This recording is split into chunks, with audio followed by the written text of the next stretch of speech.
when our world is just, shattered by unexpected tragedy or profound loss, how do we possibly pick up the pieces? Mm-hmm. Not just to survive, right, but to actually live again, maybe even find joy. Yeah. It's a huge question, and I think it touches all of us at some point, and it feels almost impossible to answer when you're like right in the middle of it. It absolutely does. And that really is the heart of our deep dive today. It's about this extraordinary human capacity we have to persevere. Okay. We're going to really dig into how people build resilience, that vital ability to bounce back even when facing life's most crushing blows. And it's more than just coping, you're saying. Yeah, exactly. It's about discovering new strength, finding new meaning, and yes, even finding joy again. So our insights today, they come from a really profound source. These powerful excerpts from option B, facing adversity, building resilience, and finding joy. Right. A very personal account, but also backed by research. Exactly.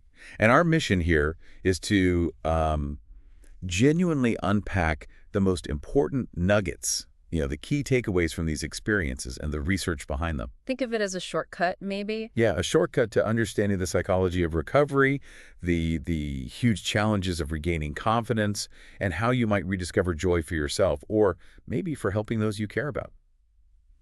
So, let's get into it. Let's do it. We have to start with a deeply personal story, Yeah. one that just plunges us straight into the raw reality of grief. It's the sudden death of Dave Goldberg. Picture the scene there on a relaxing trip in Mexico, playing Settlers of Catan by the pool. His last words heard were, "I'm falling asleep." Just like that. Yeah.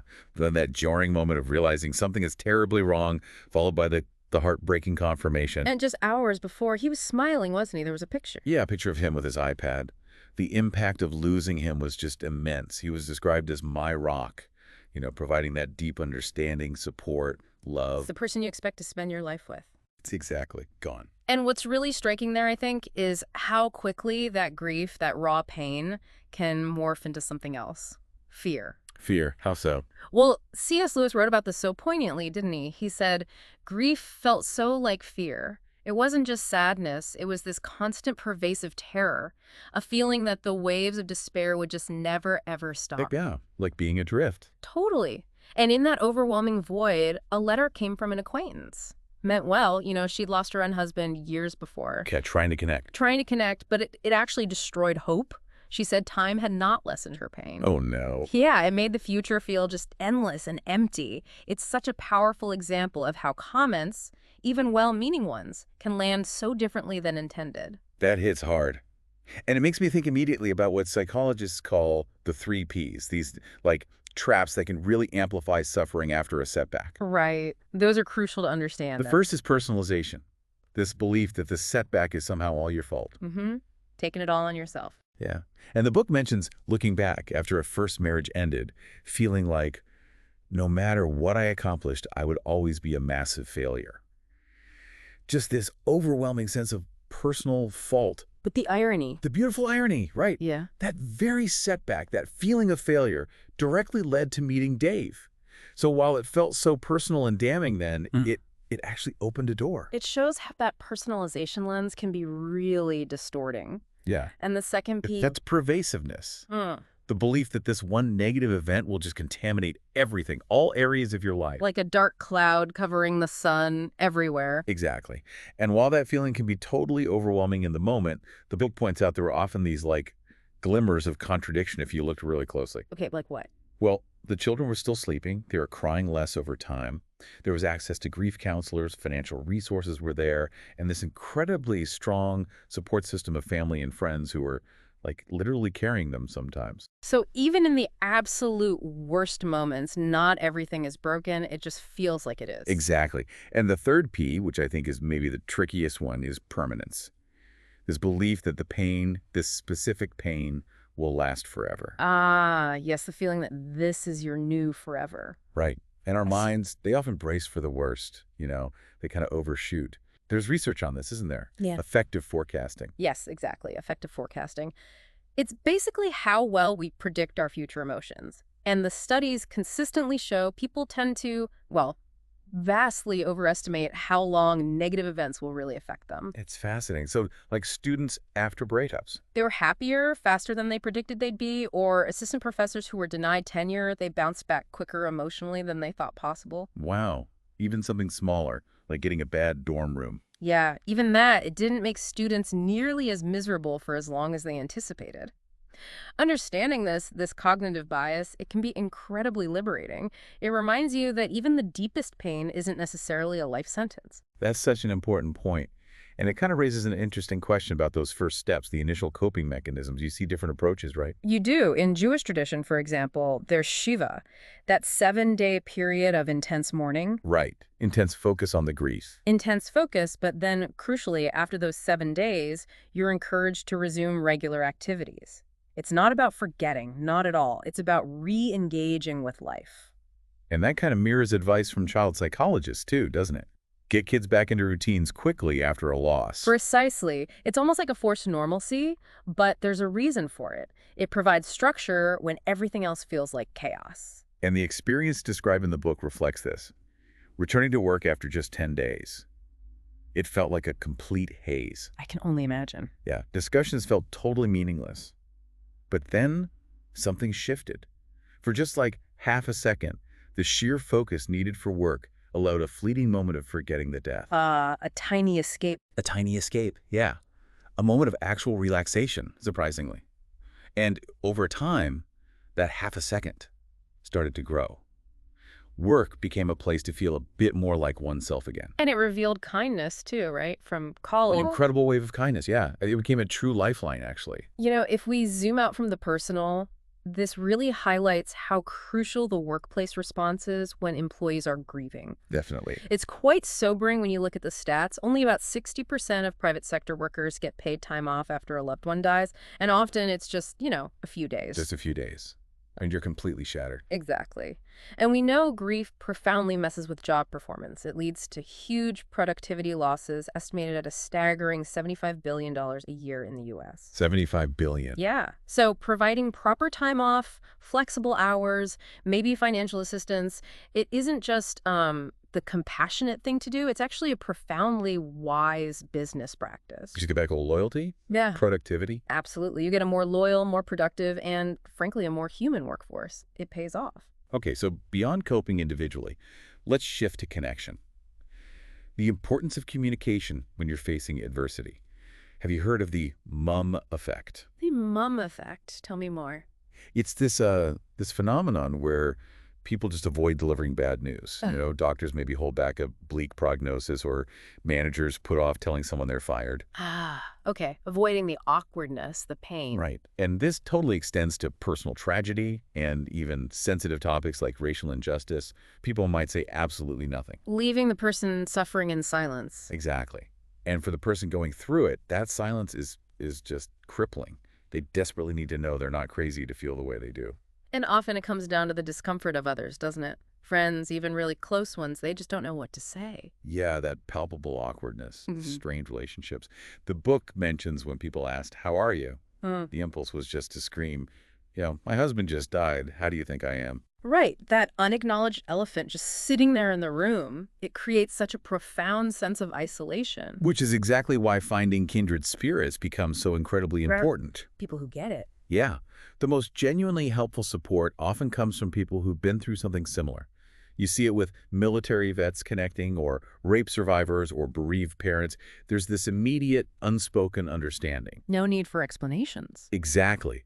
There's this really powerful example from Dave's funeral. A friend came up, and her opening words weren't the usual, "I'm sorry for your loss." Okay, what did she say? She said, "My dad died when I was 4. Wow. Straight to the heart of it. Instantly. It created this bond, and it offered this tiny glimmer of hope that life, however different, does go on. That kind of vulnerability, that willingness to share your own pain, it's key, isn't it? Totally. And that leads to the act of opening up yourself, which the book describes was initially incredibly difficult, even for someone who usually overshared. Right, because this grief is so profound, so personal.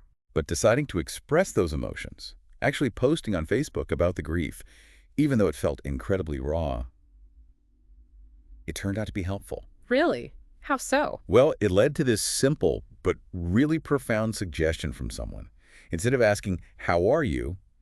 Have said, "How are you today?" Acknowledging the fluctuation, the daily struggle. Exactly. It became like a shorthand for empathy. It acknowledged the struggle without demanding this whole big explanation every time. That's a great takeaway. And the lesson learned was deep. To receive openness, you have to be open yourself. Even through subtle things like hugging someone a bit tighter, it just creates that space for real support. It does. And that willingness or unwillingness to open up, it brings us to a really key distinction in how people respond to someone else's pain. It's about empathy versus distress. Empathy versus distress, okay. Yeah, so people tend to react to suffering with one of two basic emotions. Empathy actually motivates you to help. Distress, on the other hand, often motivates you to, well, avoid, to get away. Ah, I see, like self-protection. Sort of. We see this really clearly in the story of Alan Rucker, the writer who became paralyzed. Some of his friends checked in constantly, daily. Others were just curiously absent. Maybe paralyzed by their own discomfort? Quite possibly, or afraid of his condition, afraid of saying the wrong thing. It's avoidance driven by their own distress. There's another example too, right? Alicia Bennett's story. Yes, after her rape. It's a stark one. A close college friend, instead of offering comfort, basically said, "I can't talk to you." Wow. And even admitted, "It has also been really hard for me." Making it about her difficulty. Exactly. Yeah. Choosing escape over empathy, essentially personalizing the tragedy in a way that led her to withdraw the very support that was needed.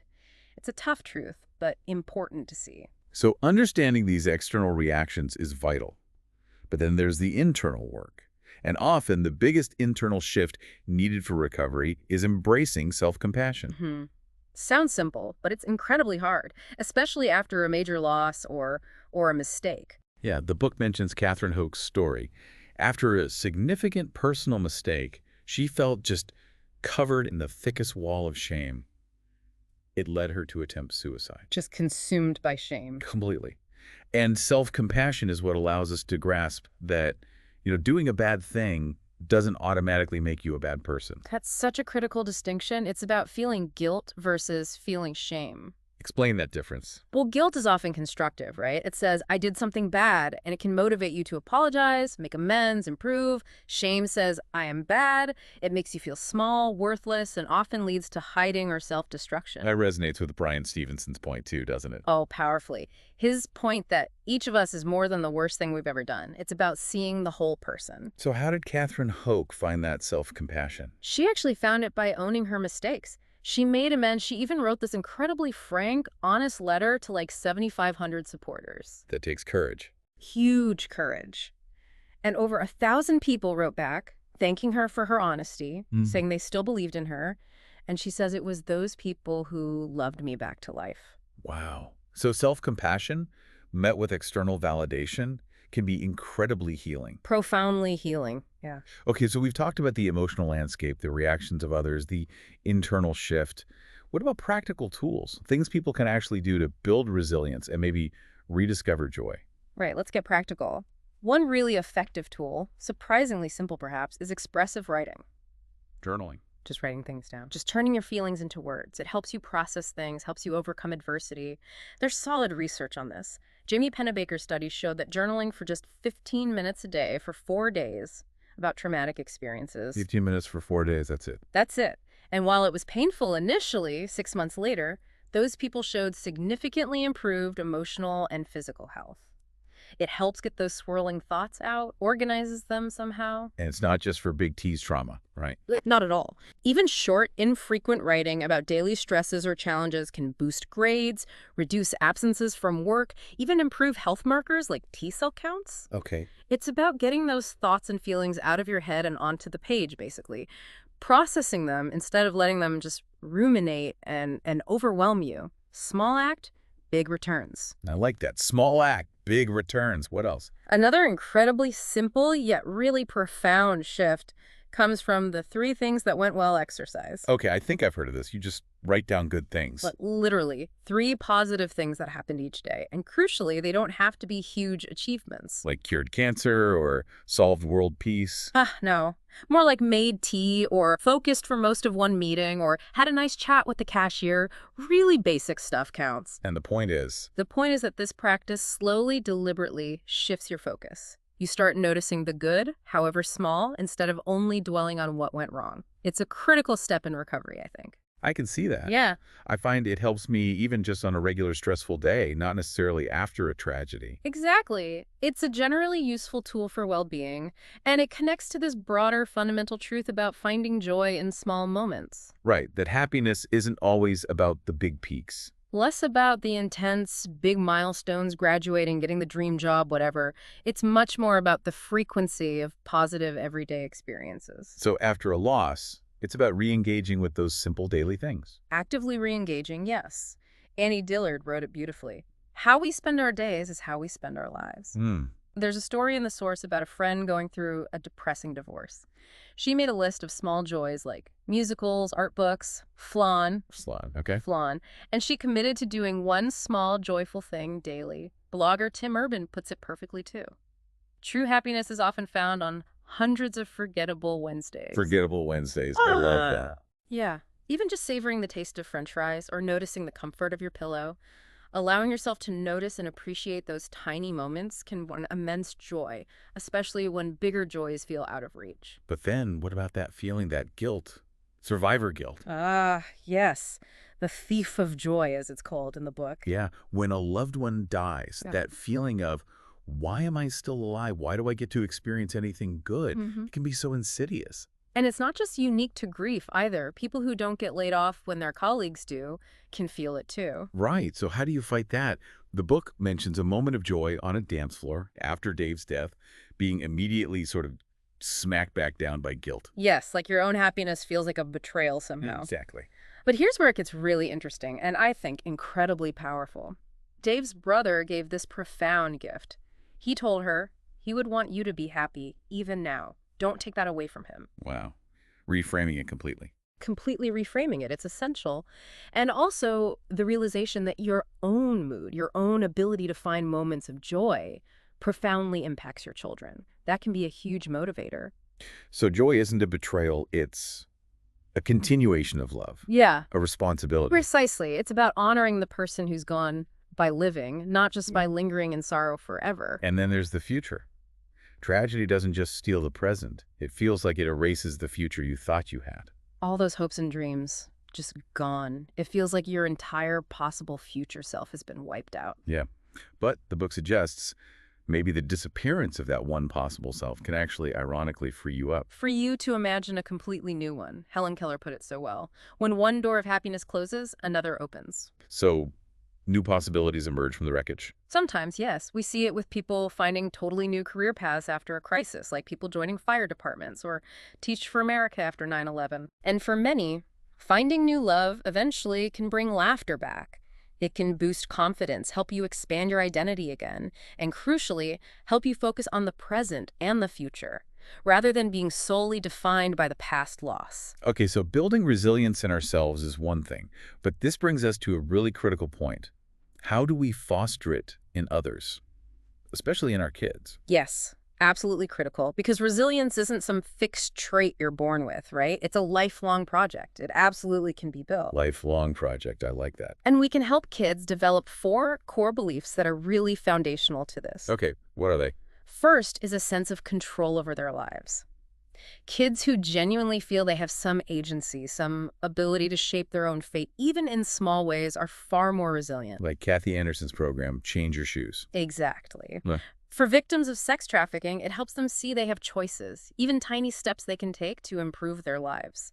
It's about empowering them to recognize their own power, however small it seems initially. Okay, so control. What's second? Second is fostering a growth mindset. The belief that abilities aren't fixed, but can be developed through dedication, effort, hard work. This is Carol Dweck's work, right? Precisely. And it means parents and teachers need to normalize struggle. Don't just praise the outcome like, great job, praise the effort, I'm glad you tried your hardest. So it's okay to find things hard. It's more than okay, it's necessary for growth.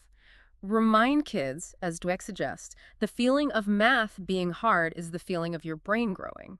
That fundamentally shifts how they see challenges not as barriers, but as opportunities. Love that. Okay, third. Third, kids absolutely need to feel that they matter, that they're noticed, cared about, relied upon. that their presence makes a difference. Why is that so important for resilience? Well, studies show that adolescents who felt they mattered had higher self-esteem and lower rates of depression.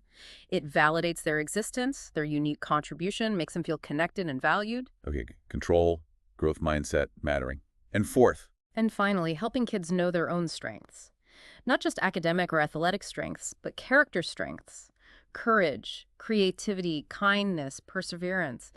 And crucially, knowing how to use and share those strengths. like the girls' first program in India. Exactly. It helps adolescent girls identify and practice these strengths, and that leads directly to increased emotional resilience. It's a really holistic approach to building robust individuals. That makes so much sense. And thinking about families, the book mentions creating family rules together after the loss on a poster board. Yeah, which provided this incredible sense of stability and normalcy when everything felt chaotic. And interestingly, asking for help showed up in all four categories they came up with. All four: respect our feelings, sleep, forgiveness, and teamwork. It just highlights how central asking for and receiving help is to family resilience. Sleep was prioritized too. Absolutely. Recognizing that sleep is crucial for strength, for emotional regulation, for joy even.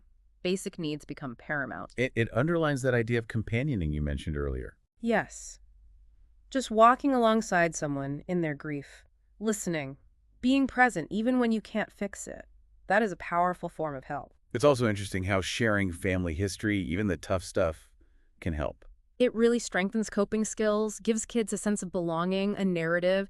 Even nostalgia, which literally means pain from return, is mostly a positive, connecting emotion for people. And things like videos, photos. So important. They help kids remember, connect with loved ones they've lost or maybe never even met. It helps build this sense of a new family identity, one that incorporates the past into a hopeful future. So stepping back even further, it's clear resilience isn't just individual or even just family level. It's profoundly collective. Absolutely. Community support is huge. Think about the Andes plane crash survivors. Their survival wasn't just individual grit, right? It was about self-organization, shared hope, leaning on each other in the most extreme adversity. Or Alan Rucker, the writer you mentioned who was paralyzed. Yeah, he eventually found this incredible solidarity and even humor among others with similar experiences. They fully embraced their new shared identity together. That shared identity, shared purpose. It seems key. It's transformative. Look at Stephen Sifra, the ex-prisoner who found community and belonging in the Underground Scholars Initiative at UC Berkeley. That connection fundamentally changed his path. And the Millennial Latina Circle example. Another great one. It shows how collective resilience helps individuals achieve goals, like getting into college, often by setting a group goal. The group supports the individual. So collective resilience helps people cope first. Yes, cope first, and then it empowers them to act, to actually work together to change the circumstances that cause the adversity in the first place. It can fuel social change. Which raises that incredibly difficult question about responding to horrific violence as a community. Like the Paris terrorist attack in 2015, Antoine Laris, whose wife was killed, famously wrote that open letter saying, "You will not have my hate." Such a powerful stance. Or after the Charleston church shooting. The victims' families, the church community, they made this profound choice for forgiveness, for unity, for action over just hate. They addressed the gunman directly with words of forgiveness and later advocated for gun control. It's just an astonishing testament to collective resilience, choosing creation over destruction. It really is.